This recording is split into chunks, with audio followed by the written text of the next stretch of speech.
Good morning, guys, and welcome back to my channel. Today we are going to review the LightBringer. As always, I've done a video and I've done a great battle with it, but I'm going to do battle live because I want. Holy shit! Okay, two raids. Maybe we're going to do two of them, and maybe we're going to see how LightBringer goes in Happy Hour. LightBringer. LightBringer is the new Halloween tank that you can get from the event that started yesterday, but I didn't download the review yesterday, and I'll tell you why. Because I didn't have enough experience to talk about it. What I mean is, I mean that I had only 3, 4, 5 battles, and I thought the tank was pretty terrible and really unreliable. That is not true at all. It's really not true. The tank can be really reliable. I mean, the armor is not the best, but you can make it work. Holy fuck. I missed a shot, sorry guys. I really missed a shot here. What you see the tank?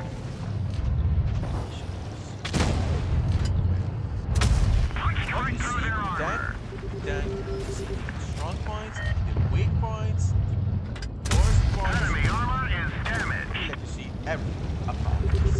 But even said looking that is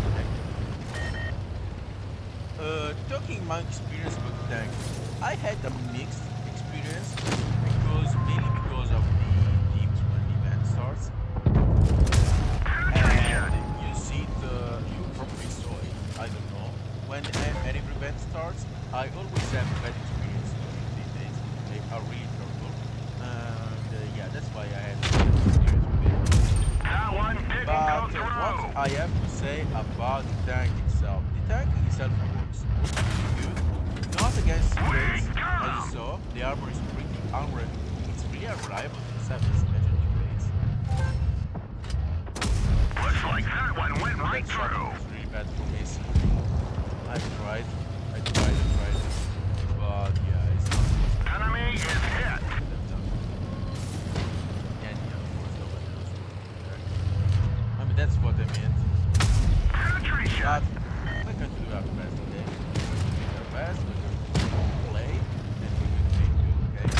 Nice shot. Nothing to worry about. Because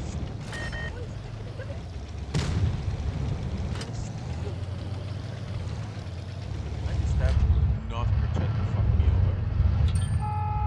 And that's about it.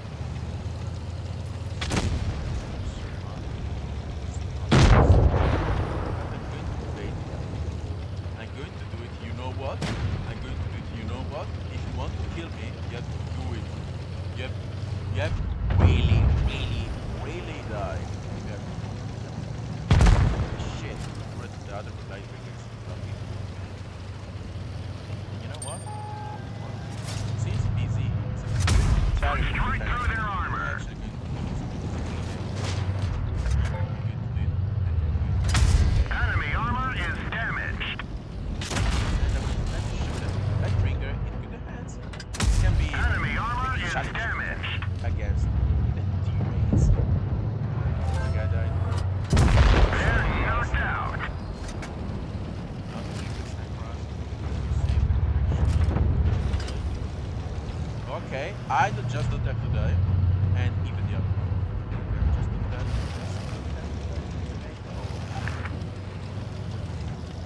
Yeah. He's not. I'm not the problem. You are the problem, buddy. You are the problem. I could actually. You know what? You know what? We can stay here and not do anything. But I could actually try to kill the elephant. Oh, the elephant died. Okay. GG, that was a nice battle. I don't have anything to say about it. I mean, it showed LightBringer gun. A LightBringer gun punches hard, punches often. And the speed. The speed is the thing that I want you to concentrate on about. Let me thumbs up to the guy. Let me put a thumbs up. And what's the other heavy? DS5? DS5 was the other heavy? Yeah, probably. Enough with the conversations. Lightbringer, Lightbringer. Let's go to the. Let me check here. I'm Regis. Yeah, okay. Sorry about. I had a bit of shortcuts to make everything a bit smoother. Lightbringer, compared to other tanks that I grabbed from the game that I thought that are like similar gameplay wise, and some earlier Halloween tanks like the Titan and Lycan that I think are the most similar to Lightbringer. From what you see, gun wise, Lightbringer wins on basically everything. It wins on DPM, it wins on reload, not on damage, but shell velocity, it wins. Lightbringer has a way better shell velocity. By the way, I made with nothing because each of these tanks are equipped differently. So I didn't want to say, whoa, Lightbringer has the best accuracy. But with, of course, the accuracy thingy, it has, of course, best accuracy than Titan with V-Stab. Of course, that's normal. Even here, though, without anything, Lightbringer still brings one of the best accuracies at tier 7. Heavy? Let me check with the FV. Yeah, you basically pack the same accuracy of an FE 21201, but with way better alpha damage.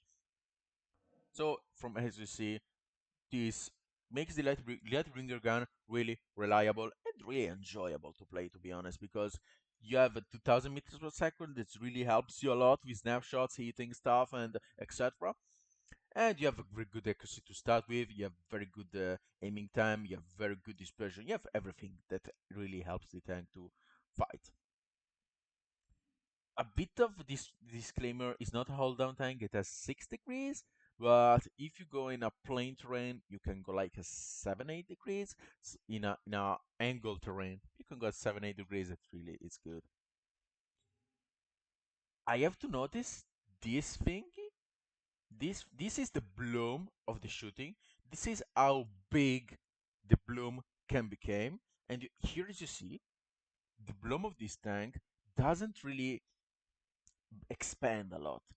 This is a stat that is a really good stat to introduce here because this wargaming doesn't tell you. But each tank is a different maximum bloom. Each tank, as you saw, Rammer is a 21 bloom. This one has only 8. So when you go max speed, this tank only has 8.8 maximum bloom. This one has 21.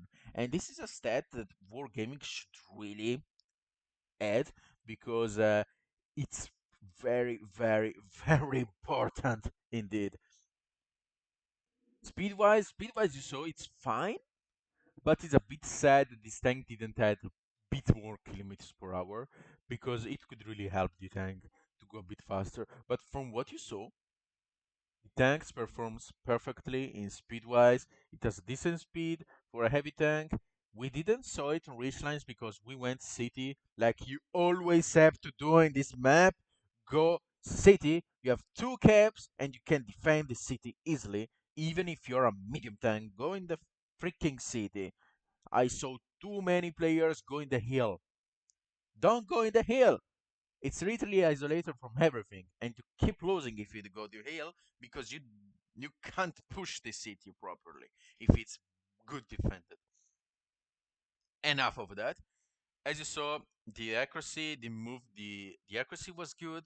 The dispersion was good, and here the speed wise is good. It even packs 83 tons, so you cannot be rammed except from an E10, but E10 is pretty slow. And from what you saw, even movement is not bad. Even traverse speed is not bad. I mean, you can pack the traverse speed, the traverse thingy to it, and it turns faster. Survivability is a mixed feeling because I let you see the armor and I let the Lightbringer to talk about itself. Here, as you see, pretty decent, alright. Just bring the Titan. Just bring the Titan in. Just bring the Titan.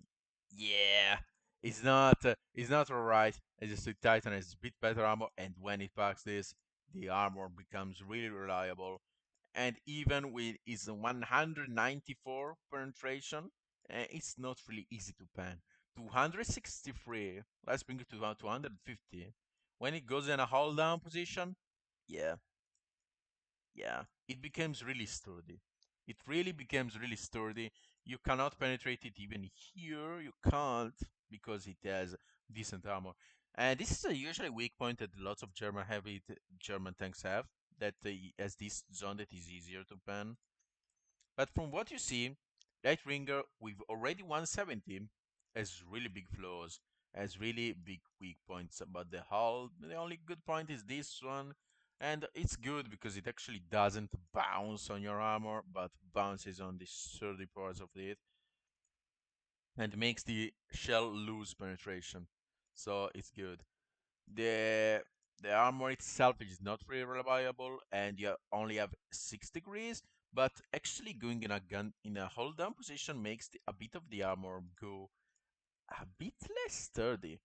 As you see, if you have 184, you can penetrate it, but when you're not in a hold down, you can't. This reminds me of some Italian tanks that has the shaped turret, like a 45-45, makes the tank not really suitable for hold down. But for what you see, even a hold up, let's not even talk about when the enemy shoots here to you, that at least Titan could actually bounce them, but this really cannot. It can, but the armor is really reliable on the turret though. It's reliable against AP shells. Not every AP shells, but some AP shells. What I suggest you to angle, how I suggest you to angle the tank. As you saw, you go really flat because not everybody already knows the track point that you have to shoot up here and you damage because the tank is at this little stupid curve that makes the armor not really reliable. But apart of that, it has a decent side armor. With heat, it's really hard to penetrate this thing because there's very good space here. It says penetrate, but it really won't penetrate because we know that it's not easy to penetrate with heat on space armor. What this is so this is pretty reliable. And what's the secret of making Lightbringer work? Is to actually overturn the turret. Overturn the turret. Maybe not a lot, and overturn like this. I usually use some tank points, like you know what? I'm gonna angle like that, and as you see, this thingy, this turret really aligns perfectly with this point. So I go to monkey mode and say, okay, if I angle with my gun that aligns to this point, and I do side scraping, my tank has way better success to bounce something, even against heat shells, and then I go back a little bit and shoot it back, and you know what, monkey mode point, and like this is 249 millimeters of penetration. If you let's grab like this, yeah, it's not going to penetrate through even with a 210 medium gun. So we can say you're pretty alright in this position. And yeah, the armor is reliable, but it's not the most reliable thing. How to play Lightbringer and how you want to play Lightbringer. You want to play it like that support heavy that sticks with other heavies, and you let the others take shots from you. But when they can't take shots anymore, you go and take the shots because the enemies will be already weakened by your very good gun because it's a very good gun for tier 7, and then you can do it. Of course, remember you have to help your allies a little bit because you can't let the gun down. M- of absolute priority in the beginning of the battle, helping your allies kill many enemies as you can, and then win the battle. This is little bit of secret to win. I equip Lightbringer. As you saw, pretty not standard equipment for me. I usually go with gun rammer, but as you saw, the penetration really needs be calibrated because from what you saw, Lightbringer base penetration is not good. It's not reliable. It has like 105 millimeter gun with Russian penetration, but Russian tank specs 400 alpha, not 270, so it's justified. This needs penetration. You need the anti-tank explosive shell penetration. You need better AP pen. Even though AP is less priority, it's more priority hit against the rates.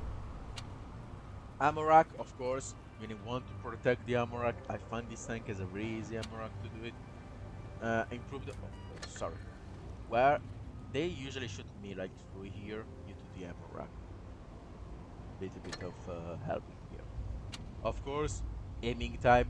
You want to power creep the time that you're going to do these perfect shots in the gun. As you saw, the maximum bloom is not a lot. You don't need 2,700 meters per second shells. You need a close circle and to close it immediately. You don't need V-stab. It already has 0.16. It's good for tier 7. Nobody is going to have it better than you. So you want to do these perfect shots. Armor, of course, as you saw, it saves a bit of your armor. It makes the tank more reliable. Here, honestly, it's up to you. You can use this. It's fine. It's totally fine. But I prefer this one, of course, for the race lines, for medium and soft terrain. It helps the tank go a bit faster. Toolbox superior and consumable delivery system. Let me see the timing. Yeah, 16. Okay, I can go to through a conclusion about this tank and if it's worth it. Conclusion about the tank. The tank itself, I want to talk about the two different passes. I brought the biggest one because I want I like Halloween tanks and I wanted to test it out for you to let you know if the tank is worth it or not. I wanted to do it just for the sake of doing it. Is it worth it? With the 7 euro pass, it's totally 100% worth it. You get the tank, you get the crates, you get you get.